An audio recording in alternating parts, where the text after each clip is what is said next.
This is Let's Talk Business with your host, Marc Ebinger. Now, here's Marc. Welcome back to the Let's Talk Business podcast. Coming up on the show today, we're going to talk about serious problems that business owners face when they don't have a bookkeeper or competent bookkeeping service in place.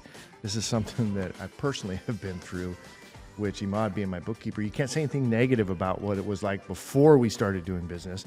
But yeah, I've experienced those pains. Confidentiality. Yes. Yes. Remember that, Emad. As long as you say our client, we're good. It's not a threat. It's just That's not a threat. That's a promise. That's a promise. All right, in studio with us today is Inna Kravchuk and John Thornton, owners of BookkeeperSA. Inna and John, welcome to the show. Marc, thank you very much. We truly appreciate being here. Thank you, Marc. Thank you, Emad. I'm very excited, and especially considering this is my very first podcast. And you've got quite the accent, so we'll get into your background there. I'm excited to hear your story as well. Of course, I've heard it already, but we'll talk about it again. I'm your host, Marc Ebinger, the owner of Guirguis Virtual Staffing, a company that recruits and staffs experienced overseas administrative assistants for insurance agents and attorneys. If you're curious about the most common tasks that virtual assistants are doing for businesses, head over to our website at guirguis.com and grab a list of the top 20 tasks VAs are doing for businesses like yours. The link is in the podcast description. All right, and my name is Emad Guirguis, owner of SimpliBookkeeping, where we help small business owners understand their finances better, keep track of their goals, and we make tax season a breeze by making sure they're all on track and ready to go. All right, thanks, Emad. A quick reminder to follow the Let's Talk Business podcast on all major podcast platforms and social media where you can catch video versions of the show and get to everything easily from our website at satalkradio.com. All right, so Inna, interesting background. So kind of fill us all in on what led you into the bookkeeping realm here in the United States. Okay, so as you mentioned about my accent, I was born in Soviet Union, in Ukraine, when I was part of Soviet Union. And it was an interesting experience, but it probably would be subject for a different podcast, right? I moved to the U.S. in 2008. And I got involved with bookkeeping and accounting in 2010. At that time, my ex-husband and I, we had a business back in Oregon. That's where I lived when I arrived to United States. And what brought me into bookkeeping is need to answer financial questions, get financials, right? And we worked with CPA at that point, but as it quite often happens with CPAs, they get too busy. They cannot get to you with information you require right on time. So I decided I want to take over the company financials. I went to school, got a degree in accounting, and that's how I started. And surprisingly, I found out that I loved it very much. Funny, my first degree back home in Soviet Union is in language, teaching Russian language and literature, like totally opposite, totally on different sides, right? But I discovered I liked it a lot, especially I like solving complex accounting problems. So while I was running our business, at the time, our business bookkeeping, I also was helping a few of my friends who had business, and I worked for the state of Oregon unemployment tax division to learn more experience. And I decided to branch on my own when I moved here to San Antonio in 2000. It was the end of 2019 when I officially decided I want to go on my own, and I got my first client. So you love accounting. That seems so odd to me to say that in one sentence. Well, I almost want to back do. that up. I mean, she said she loved it so much. What was that satisfaction that you get from doing it? We want to hear about that. It's, and you would understand me. That's when you get some complex problem, when you just scratch your head, pull your hair, like, I don't know how did you arrive at this mess. Right. And I want to get to the bottom of it. Yes, and you try to get in the head, in the shoe of the person that create the issue. And you find one thread, one little tiny thread, and you start pulling one by one, and you solve, and in the end, everything falls in places. Right. Like a And masterpiece. that's a satisfaction. All right. Well, I'm glad you're here for this episode. Well Emad. explained. Can help with understanding all of that. Okay, so, but it hasn't been easy, right? starting this business and going through, what are some of the challenges that you've gone through? And, are they anything unique to the fact of your native language? This isn't your first language, and you're not from the United States. So talk about a couple of challenges that you've gone through in establishing your business. Language, of course, being one of the factors. As any not native speaker, we have a barrier, of course, that have to overcome. I still encounter that barrier sometimes. And second one was, as most of accountants, at least most of accountants I know, we, as much as we love dealing with numbers, as much we hate dealing with marketing, advertising, networking, and generally talking to people. That's very good you said that, because this is an area that Emad excels very much at, is networking, because he's a very likable guy, and you network a lot. At least you were networking a lot, less so now, I think. A little bit. Just because the networking is like this machine that you start, and then it just perpetuates. I mean, I think I'm sending you a lead about every couple of weeks now. Oh, yeah. It just works that way. But so Emad, to her point on, she's not really she likes the number side, not so much the marketing side. What would you suggest, or what's been your experience? Well, I would say, a big part of so you've got a business, you've been in business. A lot of the continuation of business that comes to us is from internal business, which a lot of people don't actually take into consideration, but you're already doing really good work for a lot of clients. It's always a great factor to reach out to those clients that you're already connecting with and say, okay, who else do you know? So you're not necessarily having to really go way out of your bubble to have to bring in new business or make new connections. It's always advised and it's always fantastic, but I mean, we know most accountants are introverts. So really having to go out there and really forcing ourselves to interact with new people is a little bit out of our comfort zone. So it's reach with what you've already have, which is the current clientele that you've got, and then establish and advance on that area, because that's really what's going to help you expand. Because, I mean, we know this. There's so many businesses out there that at least need our services. Oh, my gosh. By just simply asking the fact, like, what business owner friend do you have that you think we could help them with? And then I guarantee you they'll probably at least know a name or two. Well, so you stay top of mind. You create a lot of social media content. I know John, one of your business partners, is here. He helps you manage that kind of stuff as well. But staying top of mind is also the game, right? Because if people aren't thinking about you, they may hear something about Bookkeeper, but maybe they don't say anything. What are you doing to stay top of mind outside of social media? Well, I will say we do a lot of campaigns. We do a lot of networking events. We do a lot of...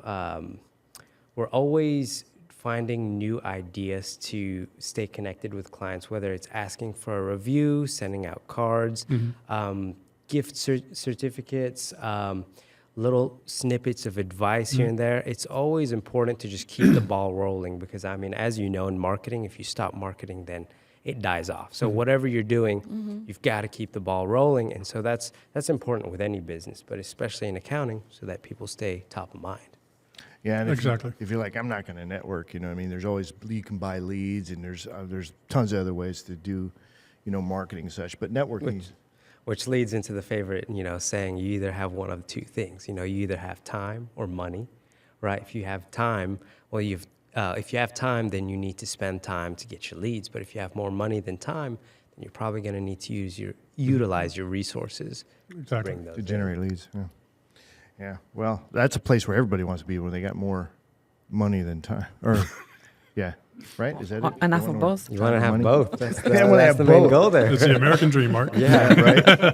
if you got both, you figured it So, out. what's your niche? What kind of clients are you guys typically serving? If we speaking about industries, we can help any industry, right? Clients from any industry. Also, we focus on like law offices, medical offices, construction company, investment, real estate investment, and franchises, because with John being an expert in franchising, and for the reason that their books are complex. Oh, yeah. Yeah, and they need help more than any other business, in our opinion. But however, generally would be our ideal client would be the client who interested in growing the business, who not interested in staying where they are right now. They want to grow, and they understand that without the financials and bookkeeping being the foundation of the financials, the company cannot grow. So that would be our ideal client who takes his business and bookkeeping included seriously. Because if they're focusing on scaling, they don't have time to be doing their bookkeeping. They want accurate advice too. What are some of the things that, people who are handling their own books, right? What are some common things that they're overlooking that are going to cause them problems? Commingling is one of the main issues that we always run into. Using business account for personal expenses, personal account for business expenses. In case with multiple companies or multiple revenue streams, commingling between companies' revenue streams, which distorts the financials. You cannot really see the clear picture when that happens. Then the second larger issue, ignoring payroll and sales tax, which leads to serious legal consequences. Yeah, to the point where a state can shut down your business for not payment of sales tax. Ignoring or not being aware of franchise sales report, because not every business has to pay franchise tax, but every business has to file franchise tax report. Then on a bookkeeping level, we run into a lot of issues with understating expenses, overstating expenses when credit card payments recorded as an expense, and overstating income when deposits recorded independently from payments, duplicating the revenue, which leads to higher tax liabilities. Yeah, another thing we find, especially as businesses grow, is that they don't modify their chart of accounts to take advantage of all that they're doing. So, for example, a simple example is, I'm sure you know, they'll dump everything into the marketing account and not subsidize or divide it into like social media, Google ads, the various different types of marketing. So, that's another thing that DIY bookkeepers will do, is they'll start with the chart of accounts and then stick with it well beyond its life expectancy, where it should be. And why would they want to break it down into Google and Facebook ads or whatever? Why would they want to break it down that far? Yeah, that's a great question. Because they want some people want the granularity of knowing how much they're spending, a percentage of the revenue on the various platforms, on the various types, and then being able to measure the effectiveness of it. If they spend $50,000 on Google ads and got 3 leads, they're not going to know that. They throw everything into a marketing budget. They'll have to do a lot of digging instead of just printing out their financials and seeing where they stood. That's one of the reasons. Emad, what other things are you seeing on your side that, people who are DIYing it? I know you've been through quite a lot of those because there's a lot of those in B&I that are handling their own stuff, just as an example.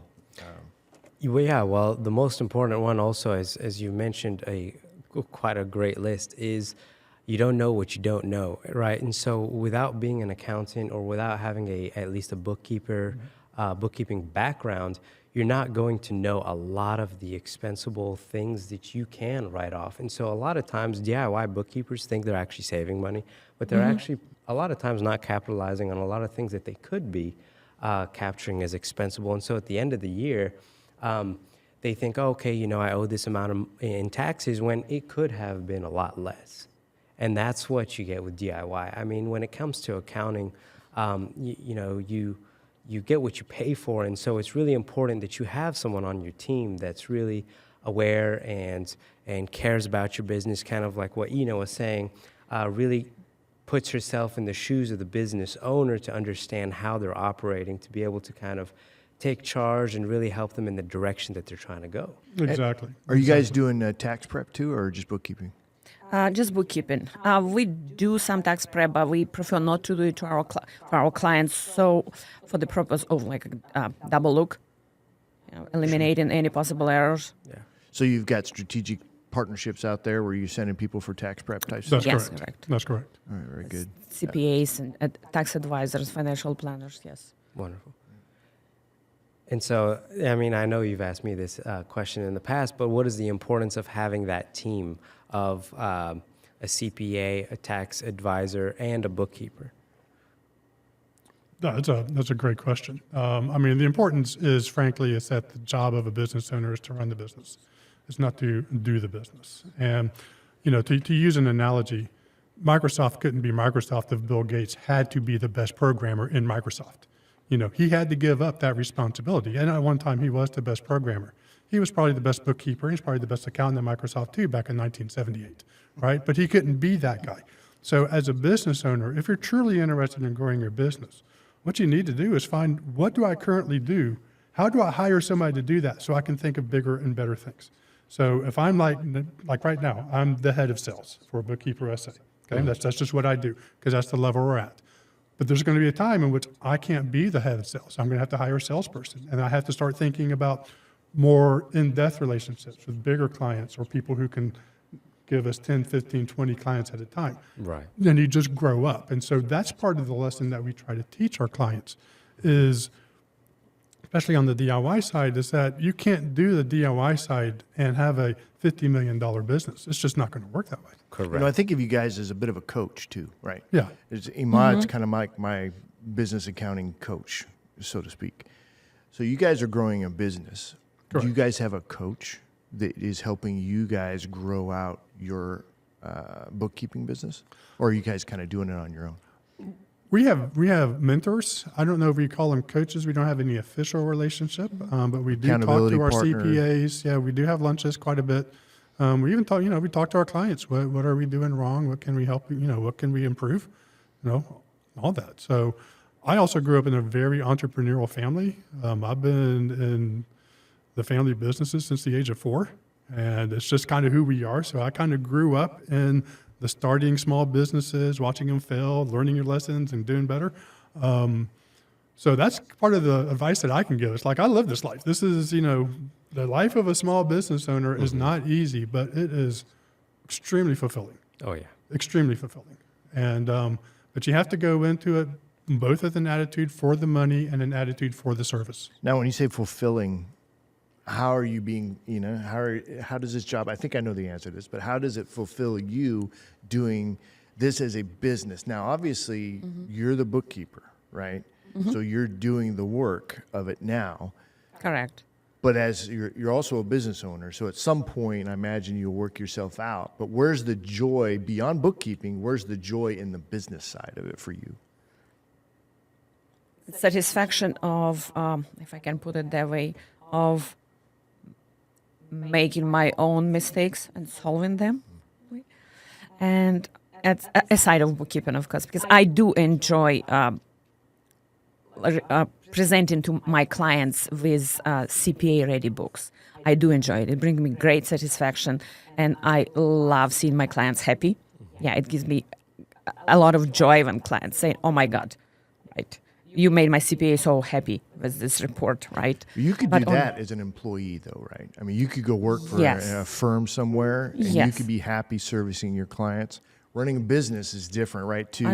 To Jonathan's point, it's about working your way out and working on the business and not in the business. So that's the trajectory. Are you excited about that trajectory, or would you rather just kind of stay in the bookkeeping side? With being an employee, no, I am not an employee by nature. And ever since I had my own business after the Soviet Union collapse, basically the entire industry, then our future collapsed. So my degree in teaching became useless. So we went into business side. So I had my own business since 1992. I've been in business. Then when I came to the U.S., again, I got engaged with my ex-husband business. I always been in business. I do enjoy the responsibility and ability to make my own decisions, and if they're wrong decisions, ability to correct them, ability to learn on my own mistakes. Well, you can do that as a freelance as well. A lot of freelance work out there that you can build on, and people will hire you to do their books and so forth. But a business owner, it's different, because the goals of a business owner is to build a business that you're working on, not in. That's correct. And that you're ideally, and Emad, would you agree with this too, that every business that's really being built well is being built to sell or transfer or, whatever. There's an end in sight, which means you have to structure the business beyond yourself. Otherwise, nobody's going to want to buy that business if it's just all dependent on you. That's correct. Correct. Yeah. And I think what Inna is saying is she enjoys the part where within the business she's trying different strategies, and from those strategies she sees how the structure of the rest of the business follows through. And so I think how I understood you is within being that business owner, you try different ways to see, okay, I'm going to maybe approach the books this way and how it reflects to others. Or when you're training some of your team members as well, how does it help them? And so being that business owner, I think from what Ina was saying is it really helps her kind of see the trajectory of the business, which again, being the end goal, is how is it coming out to being that goal point. You know, one thing that being a business owner allows us to do, and I'm sure you see this too, Emad, is that as an employee in the bookkeeping and accounting side, you'd spend a lot of your time on the income statement, you know, because that's kind of like what your first thing is. But as a business owner, we're also equally concerned about the balance sheet, about the wealth of the business as it grows. We were talking about mistakes that business owners make. A simple one and common one is how they'll hide their cash sales. You know, they'll get $30,000 a year in cash sales. I'm just making numbers up here, guys. But let's say they get $30,000 in cash sales. They don't put it on their Square or their Toast system or whatever. It just kind of goes in their pocket. And they're like, well, I just saved myself $3,000 in taxes. And, you know, it's like, okay, well, great. But that $30,000 in revenue, if your business sells at 3 times revenue, you just cost yourself $90,000 in sales, you know, in the value of your business by hiding that $30,000. So pay that $3,000 in taxes and recognize that $87,000 in business revenue year after year. And to your point, I mean, that's the point that a business owner understands, the balance sheet implications of what it is that we do, and not just the income and financial and tax sides. Exactly. And that's why those are some items that, again, we always go back to this, but a DIY bookkeeper would not be able to recognize these items because they wouldn't necessarily be able to see that far down the line, whereas an accountant or a bookkeeper does see those steps. So that's why it's really important to find a firm that really connects with their clients, because those are part of the stories that a client will tell their bookkeeper in helping them prepare for those goals and exit plans and just growth plans for that business itself. Yeah, I mean, back to the freelance versus entrepreneurship, it's like this, because we've heard Howie say, you know what I mean, it's a self-unemployed, this is, you know, somebody who doesn't understand the real implications of building a business should just be an employee. You know what I mean? And that's not true for everybody. This idea that I can't work for anybody else because I need to be my own boss is great in a freelance mindset. But if you're going to build a business, it's like it's a whole different ballgame. So, Jonathan, what's your guys' approach to actually scaling your business? So we have a good tech stack that we're working on improving. We're a QuickBooks online shop. You would just make it simple. We're not interested in dividing our bandwidth between QuickBooks and Xero and a bunch of others. We do QuickBooks online. We use Pipedrive for our CRM and sales. I'm a very big into sales and marketing efforts. We use Keeper, which is a application designed to assist QuickBooks users in organizing and identifying problems in their books. We really love Keeper.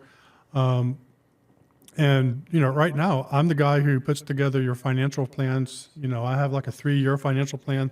I have org charts for different stages of growth that we're doing. And that's why I came on board, was to, you know, scale up the business, grow it, provide, you know, that business. Ina is wonderful at her bookkeeping. She's wonderful. She loves it.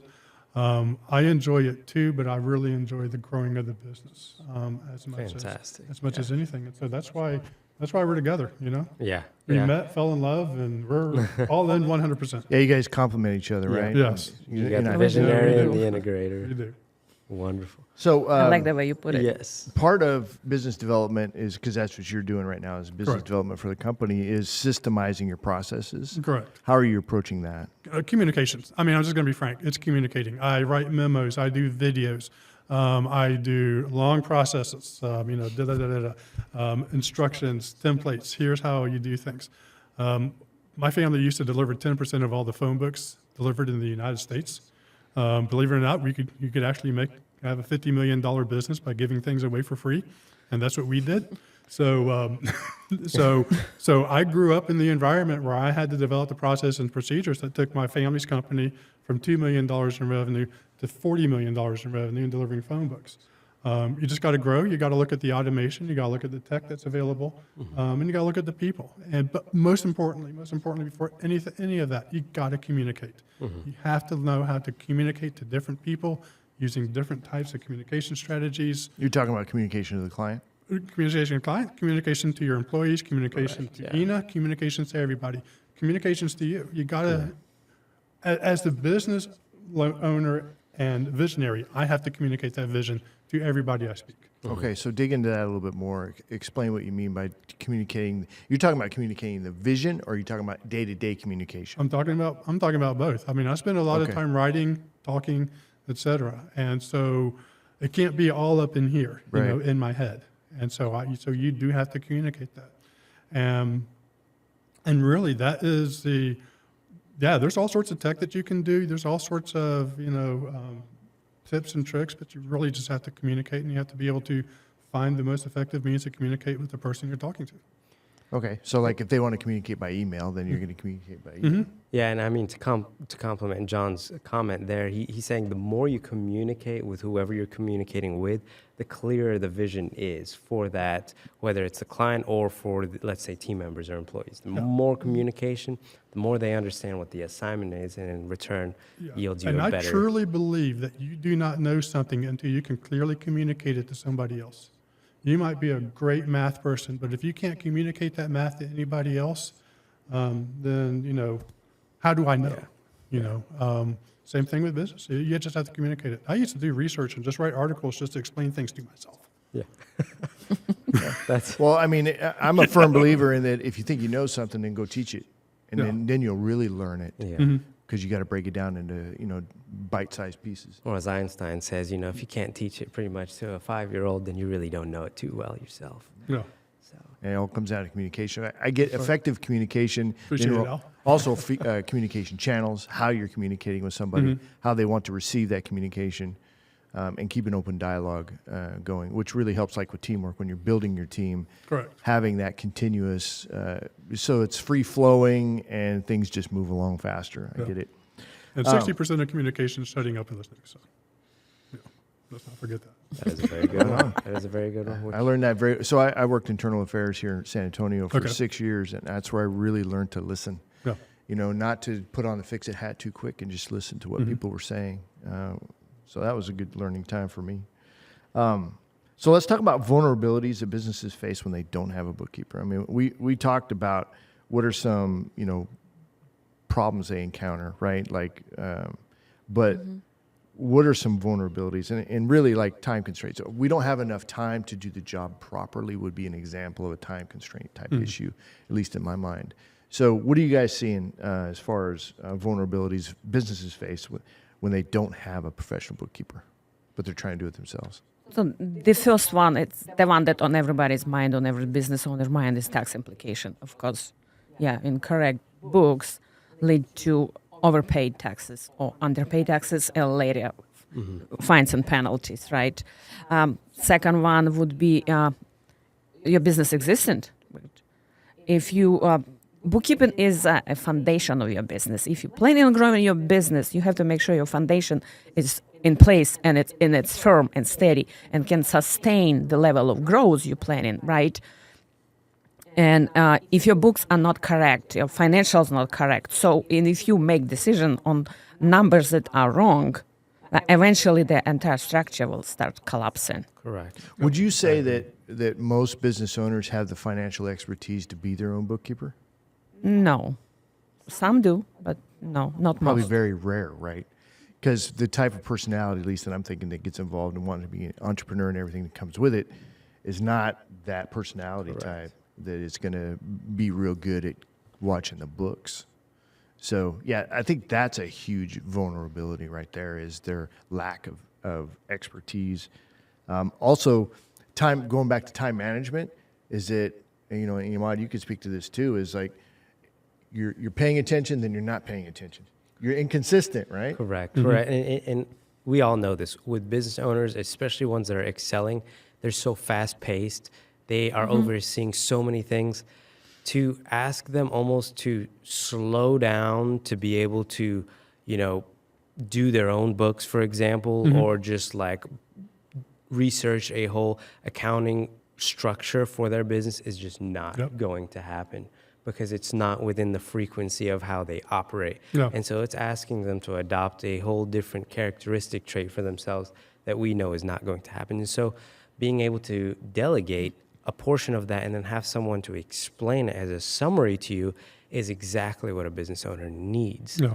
And that's why this is essential. Yeah, we want the highlights. Yeah. Look, I'm that high DI personality. I'm the red if you're into colors, right? It's like I'm moving fast, to his point. I don't want to slide. I can't do numbers. It makes me ill thinking about it. But I need the information. So I need people to be able to effectively communicate it to me quickly. Hey, and it could be more than, hey, Mark, you're broke, right? I mean, it could be like, this is where you're That's at. bad news about payroll. Right? And that's really, as I build out my whole team, that's what I need. I need information quickly and concisely, right? I need to communicate it quickly and effectively. I think to answer to the question about vulnerabilities that business owners face is they place too much confidence in the software. And that's part of the marketing and the culture. And especially nowadays with AI being the big buzzword since 2022. I have frankly found, and maybe Emad can confirm, that QuickBooks, for example, they'll offer suggestions for transaction account categories. Their suggestions have gotten worse since they've implemented and started marketing their AI implementations in QuickBooks. Correct. It is, now they're just coming up with bizarre ideas as to like what McDonald's should be, like McDonald's is a, shareholder contribution. It's like, what? It's completely bizarre. So don't trust the software. Don't trust the AI. It's artificial intelligence. It's not real intelligence. AI can do, can do some things. It can write my emails, I guess, but it can't do your books. Right. And to your point, I mean, when it comes to financials and accounting, you have to have that real touch, because no AI software is going to be able to put their place in the hands of that particular specific business owner. You might have two businesses that are exactly in the same industry and operate completely different. They want their books completely different. Exactly. And so what might work for one may not work for the other. What might be expensible for one may not be expensible for the other. And so for a software to understand that, it's just not possible yet. Yeah. And like you said, AI is artificial intelligence. It's certainly not real intelligence. And so even with a lot of bookkeeping firms out there, you still need to have an even more advanced bookkeeping firm where they actually care and they want to understand your finances and they want to be in place with you in that business journey. And so software is fantastic to complement what we do. And so it's definitely a huge resource that we have to capitalize on. Great tool to eliminate manual data entry. Exactly. That's all it is. Exactly. But it certainly cannot replace.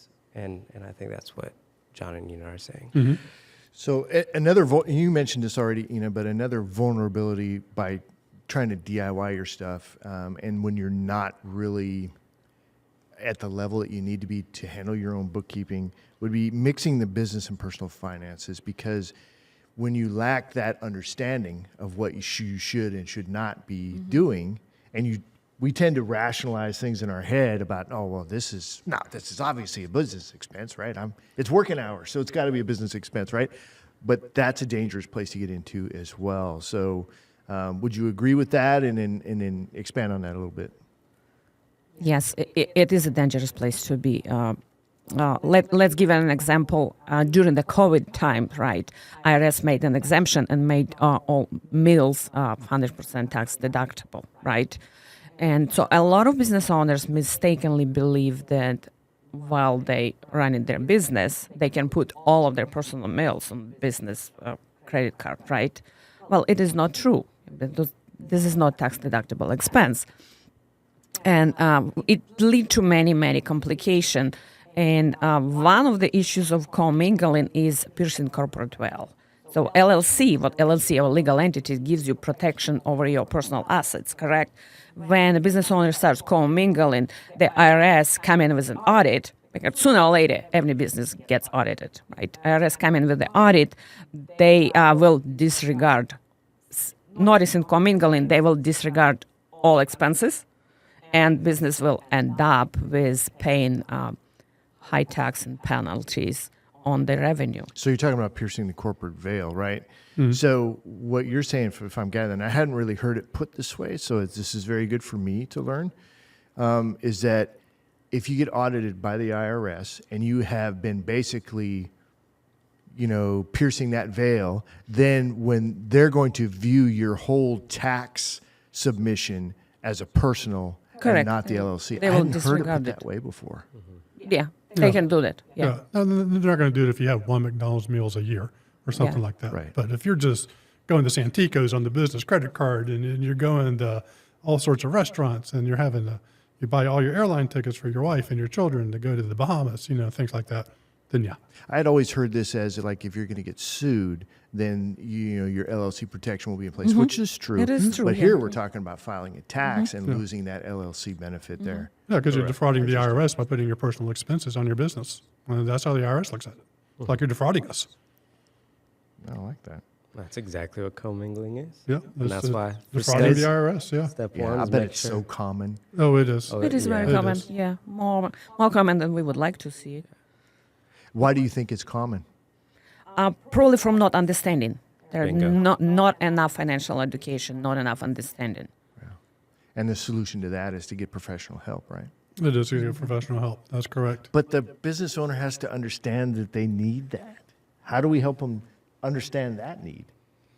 By really portraying, and John's a great sales guy here, so by My heavens. by portraying the value that you get as a bookkeeping firm that's on your team. I mean, and we know this, a lot of times new business owners, when they get into the business or they get into the industry, the first thing they're going to say is we can't afford it. And okay, although that may be fine for a year or a little bit, eventually that time frame expires, and then you have to really harness, okay, where is the value?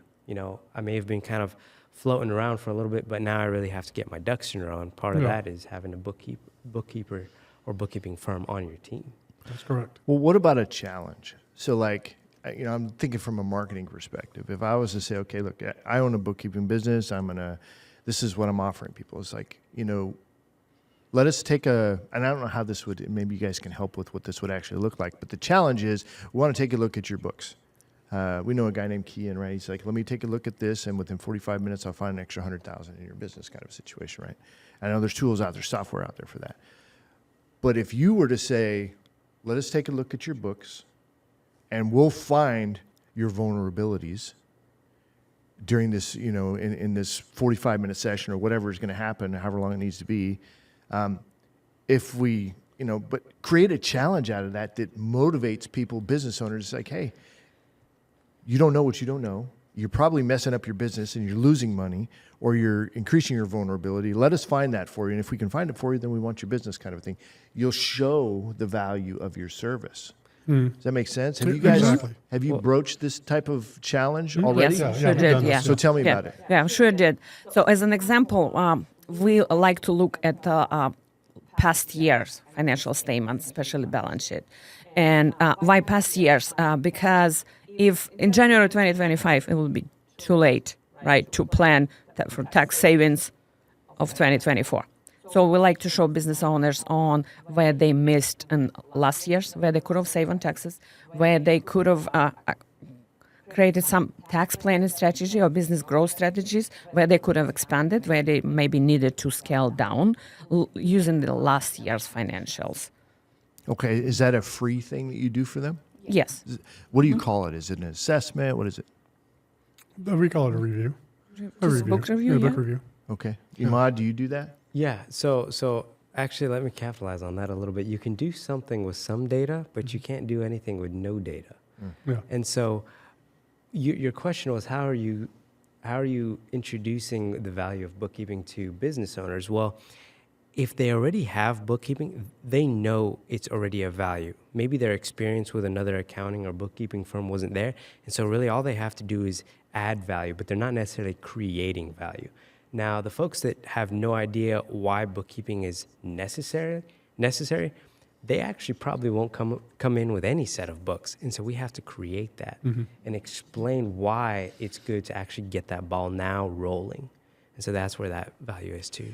So from just my personality type, it's like, and this is one of the things that we considered when we were hiring you, is that like, okay, with what we're paying you, are you delivering that back in ROI? Okay, return on, Investments, investment or impact or whatever. It's like, what does that look like for us?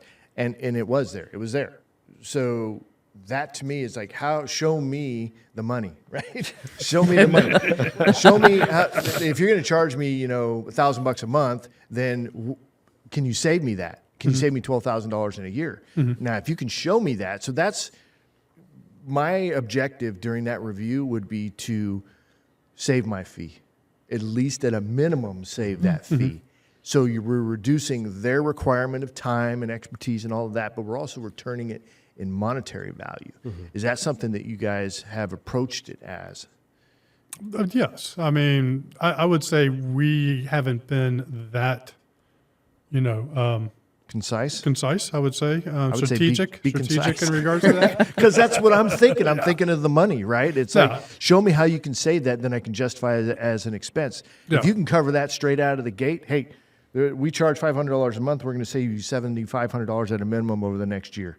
It's like, so there's the fee right there. Not only that, but we're going to take all the hassle for you. Now you're speaking my language. Okay. Makes sense? 100% agreed. There's the value right there. Were you already doing that? Of course, Mark. You were? Of course.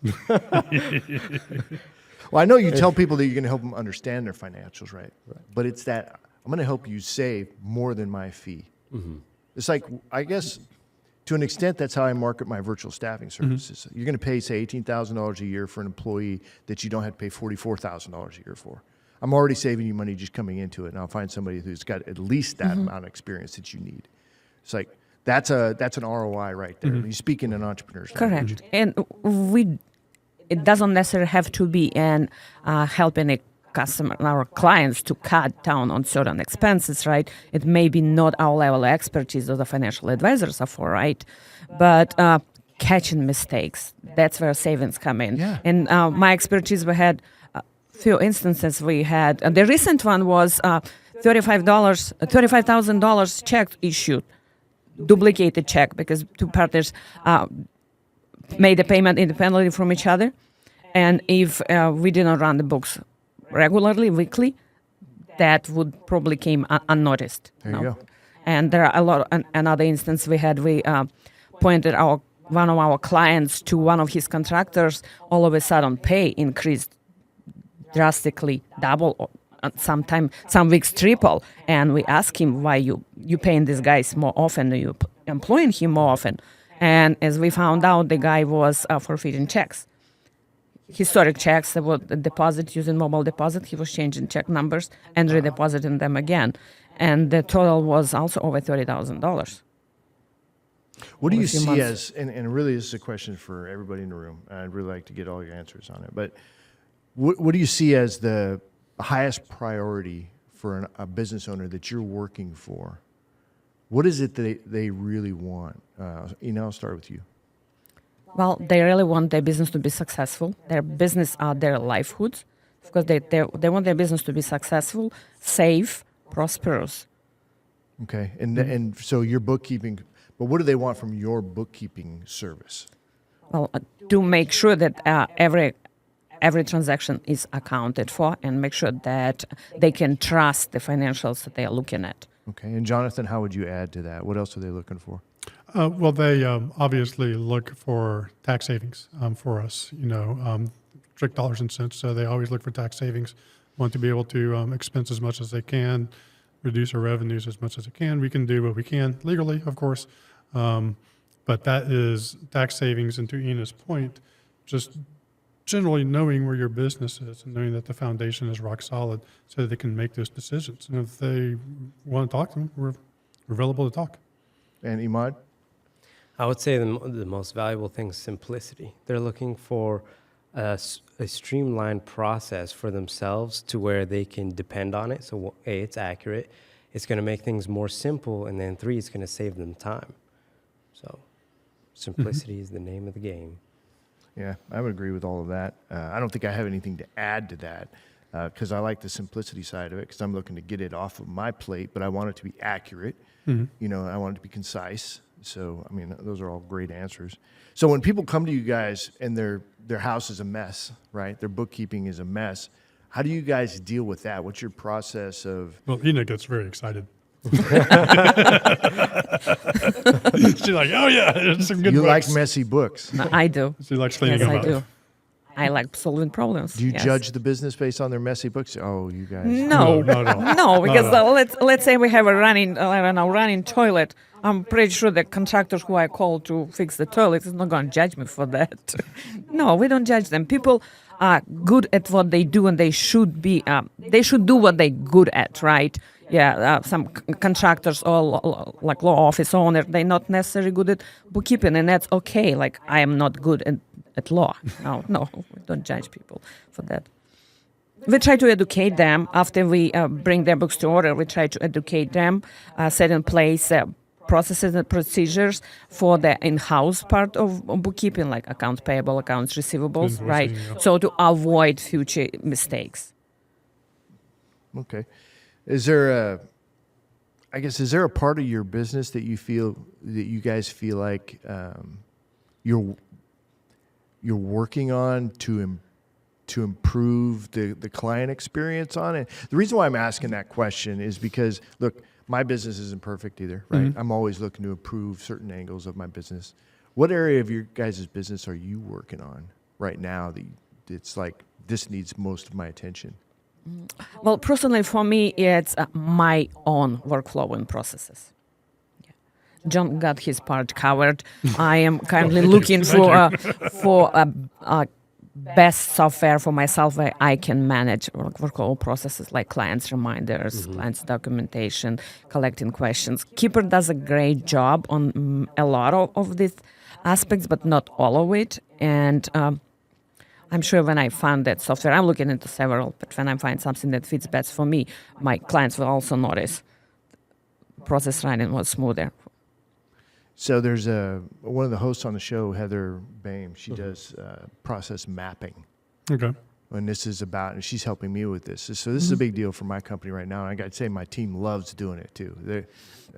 I'm like, but my team's loving it, right? Because overall, it's good for the business. But it's taking the entire flow from lead generation to every part of my process and that customer journey. Have you done that where you've mapped out the whole journey and then created, like, I guess, procedural SOPs saying this is what's done at every stage? That's what, Yeah, that's what I do. Yeah, That's what you yeah. do. Yeah, that's what I do. So, But I would like to talk to Heather too. but Yeah. you're still struggling with this area. Well, What's I'm the looking struggle? for a software they can implement, put everything together. So we have our internal procedures and processes, but we currently do not have software that can combine all in one. That's what we're looking for.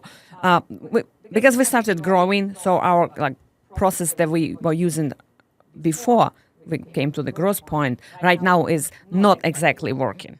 Emad, do you have It's- any suggestions there? Or is this an area that you have not fully fleshed out yet either?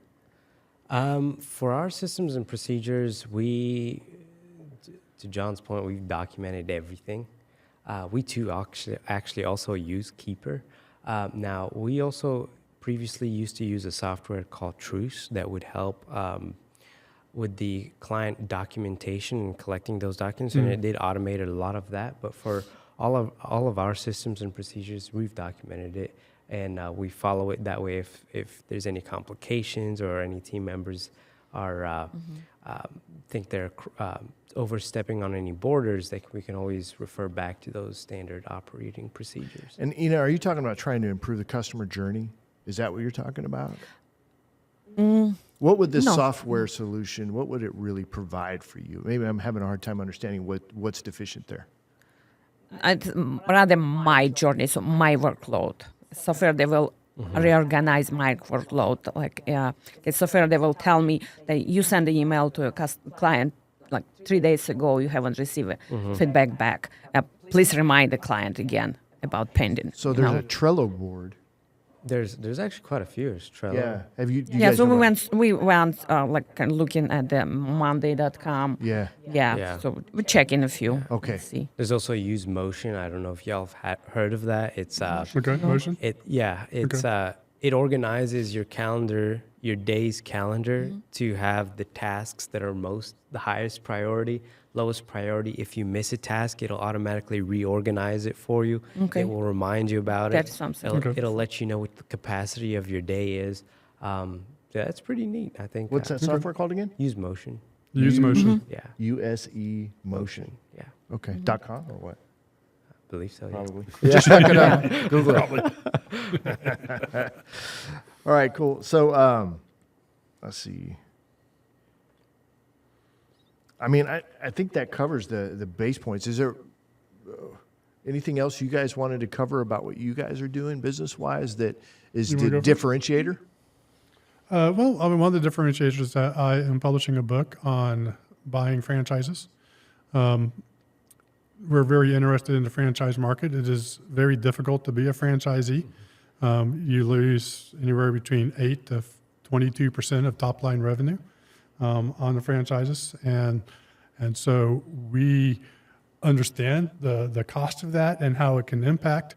And so I wrote a book about how to read this document that you receive if you're buying a franchise, called a franchise disclosure document, and how to analyze it for the franchise's investment potential. It's going to be coming out, I think, about 3 weeks from now. I just had a final meeting with my publisher a couple of days ago, and I still have to fill out that form. Anyway, so it's going to be coming out soon, and so that's one of our differentiators. Another differentiator is the fact that we've been on this journey our entire lives. Inna has been in the business since 1992 in some of the toughest environments in this world. Uzbek, in Bishkek, Kazakhstan, a country that we never even think about.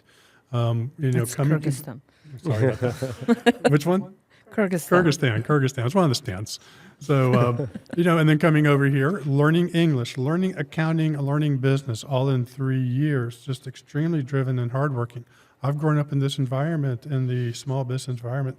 We have a very small family. There's only 19 of us, from my grandparents all the way down to their great-grandchildren. Very small. But 15 of us have had businesses or been in the professions.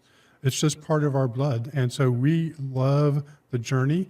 We enjoy communicating the journey for our clients. And to a question that y'all ask, what is our satisfaction? We just like seeing the client grow in their business, become professionally realized in what they want to do and who they want to be. And that's part of what we do. We lay that foundation so they have the information. You were an engineer, weren't you? Right? Absolutely. So you dealt with stress points and things like that. And you know that if that foundation wasn't laid right, if those bricks weren't properly grouted, Correct. the entire thing will come down. And all the engineering in the world doesn't matter. And that's what we do. We're the bricklayers of the financial industry. I like So that, yeah. let me go back to franchising. You're moving through a lot of information. I had a question on Yeah, the I do that. franchising Yeah, I side. do that. I'll just go on a... So let me bring it back just a minute, because do you guys specialize in providing bookkeeping services for franchises? And if so, what is the differentiator there? What does it matter? We do. I wouldn't say specialized, because we have non-franchise clients, so I don't know if specialized is the right word. One of the things that we do in working with the franchise is we have to work with the franchisor to make sure the books are done not just to the franchisee specifications, but to the franchisor specifications. And many times they never even gave it a thought. We provided them with a chart of accounts, but we don't know if they're doing their bookkeeping properly. And so that's what we help provide, is that clarity between the franchisee and the franchisor. How? That the books... How do you do that? How do you provide that clarity? Is it the communication? You're in constant communication or regular communication with the franchisor? Correct. And acting as a bridge between the franchisee and the franchisor on the passing of information. How does that happen? Well, it happens with the franchisor. They get monthly financials, and they get monthly financials based upon their... Now, the franchisor actually will talk to the franchisee about any issues that they have. with how the franchisees running the books. If they have any issues with like the chart of accounts or anything like that, they'll talk to us. But we're finding that a lot of franchisors don't really have a handle on the franchisees' books, and we provide them just by providing them the reports. I mean, you would be surprised, Mark. A lot of these This isn't being done by a lot of bookkeeping firms. They're not by the bookkeeping firms, but by the franchisees, especially those who aren't doing so well, and so want to provide a little bit of confusion between them and the franchisor. We help prevent that. So, God, there's so much more to unpack there too, Yeah. because I would think that everybody has their own motivations. Mm-hmm. You're talking about the franchisees' motivation. They want to hide stuff, maybe. Sometimes, yes. Yeah, for good or bad. Mm-hmm. But the franchisor may not want to see bad information as well. They may want. So, what kind of if you things don't are want to see bad information, then why you're in business? I mean, you got to deal with the problems, right? Well, they might be in business just to sell franchises. Well, You know that's what I very mean? true. Very true. And So- to your point, they just and you do find them. There's over 4,000 franchise brands in the United States, and trust me, not all of them are McDonald's. What are you seeing when it comes to the communication of information back and forth? Is it, first of all, is it generally helpful and everybody likes it? Yes, everybody likes it except for the few franchisees who may not be doing their work, but they quickly fall out of the system. You'll be surprised. So what happens if they're not doing their work, but the franchisor is seeing the information? Do they then have some conflict? Yeah, the franchisor and the franchisee. Yeah, I mean, we stay out of that. You know, they have their own arrangements. They have their own agreements. You know, they have a 50-page contract that they signed, and so you know, we try to stay out of it. But you know, you would be surprised. Is there what you find. Is there friction on the franchisee's part, maybe not wanting you to give the information to the franchisor? How do you Sometimes. treat that? I haven't had that yet. So they're we're usually fine. relatively new into this market, so I do think that some of the issues that you're describing, we will run into eventually. Right now, it's been a pretty smooth process. You know, we don't have too many franchises on our books. It is a market that we're looking to get into, hence my book. One of the reasons why I wrote it. But yeah, that's really, there's a lot of communication issues between the franchisor and the franchisees, and is not, and if you read the franchise agreement like I do, because I love reading legal documents, I'm that kind of nerd. There are reporting requirements to the franchisor. Many times there are none. I mean, they just don't have it in there, and so it can be an issue to the franchisor who didn't really think about all this. Which is probably more common, right? But Emad, are you working with this type of situation? I will add a point of value there. So this isn't all, but most franchisors out there want to sell franchisees because that's how they make their money. And so your question earlier was, does the franchisor communicate with the franchisee to try to make them as successful as possible? Oftentimes not. No. They do not. So it's a lot harder for a franchisee to succeed in that industry and not have a business background, just because, as John was saying, there are fees, there are royalty fees, there are marketing royalty fees that you have to pay as a franchisee. That reduces the level of, or the amount of net that you're left over with. And so being in business in a franchisee situation is a lot more difficult than a traditional business, because especially if you don't have that background. Do you see this as a weapon then that is for the benefit of the franchisee? Correct, absolutely. Okay. They have to have, in our case, they have to have a strong accounting department, with their bookkeeping team, coupled with a CPA partner to make sure that they are on point, zero missed expenses. I mean, their margin of error is quite But slim. to their approach of making sure that the communication is elevated between, you know, them and the franchisee and the franchisor, so everybody's on the same page when it comes to the books. Yeah. That is an advantage to the franchisee.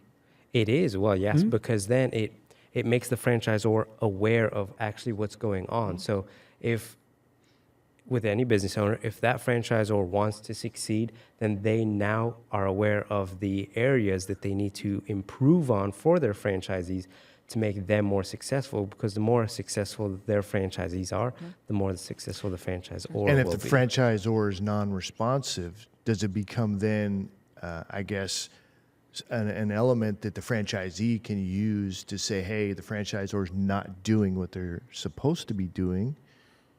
I'm sure they can. So now you're yeah. getting into Yeah. law and Yeah. you're getting into contracts. There is a section in the No, franchise. I'm still in the ammunition phase. I'm not. I'm just. You guys are part of the collection of the ammunition. So I'm just asking, is there a benefit to the franchisee when you have non-performance by the franchisor, but you have this data? Does this data help the franchisee say, hey, there's areas that are identifiable that the franchisor needs to pay attention to? Because you were just saying that it's information for the franchisor to do better. Well, if they're not going to take the information and do better, they're showing a lack of diligence there in their performance. Well, that's the distinguishing factor between a good business owner and a not good business owner. I mean, like, for example, Chick-fil-A, they're one of the best out there, right? It's really hard to build out a franchisee or a store under the Chick-fil-A name. But I am almost certain, now I don't know this, but the franchisor will certainly pay attention to how each individual store does in its performance. That's the difference between a good, diligent the business owner. median Chick-fil-A store earns $9.3 million if you rank them by revenue. So the guy in the middle earns $9.3 million. Correspondingly, like if you're looking at a mathnasium, one of those tutors, the median franchise earns $222,000 a year in revenue. So as you can tell, there's a wide variety, and part of what my book is. But revenue is not impressive I to know. me. I know its that. profit is impressive. Well, that's correct. That's correct. But the fact is that you're only going to get so much profit out of a $200,000 business. That's true. This is all there is to it. So, yeah, you can have great revenue, and to your point, profit is what matters. But a $200,000 business is a $200,000 business, and it's just you're not going to become Bill Gates on that thing. Yeah, And that's a job you're building for yourself. Yeah, Going to something like that. to my point, Yeah. don't buy a job. That's the name of my book. Don't buy a job. And amongst that as well is to build a platform of businesses where the median is that high too. Takes a solid structured development from franchisor to even make that even remotely possible. And if I can So go that's one more quite thing to your question about mentoring and the franchisor relationship. Many people who buy franchises want that sort of relationship because they're not certain about their ability to market or brand or develop their business. And so they want the franchisor. That was part of the original idea, is that the franchisor is going to help me build this business. And then the franchisor is like, great, I got your $35,000 check. I'm going to go dark. And that happens. That's so lame, too. That 'cause happens. there's so much more profit to be made there if you just treat everybody right rather than just being in it for the short-term gain. Yeah. All right, man, we ran up time quick. sure This is did. a great conversation. I like Thank you. digging into things. The more relevant information that we can get out of a conversation that's really, truly helpful for entrepreneurs out there, that's my sweet spot. That's what I love doing. Just like you like the numbers and cleaning up a mess, in the books, I like getting really good information that's usable information. So if folks want to get in touch with you guys, how do they do that? They can email me at john@bookkeepersa.com. They can call me, 210-660-8064 is our business number. We have a Facebook page, BookkeeperSA. We have a website, bookkeepersa.com. The usual standard social media that we have here. You can find us on LinkedIn. All right, Google Business Profile as well? Google Business Yes, Profile, that's business correct. All right, Yep. love it. Got all of it. That's all standard stuff these days. But all right, well, thanks everybody. I appreciate that. As we wrap up the show, a quick reminder: check out our latest podcast and catch video version of the show anytime by visiting our website at satalkradio.com. Great job. I enjoyed this one. Thank you. All right, Thank see you you. next week. Thanks.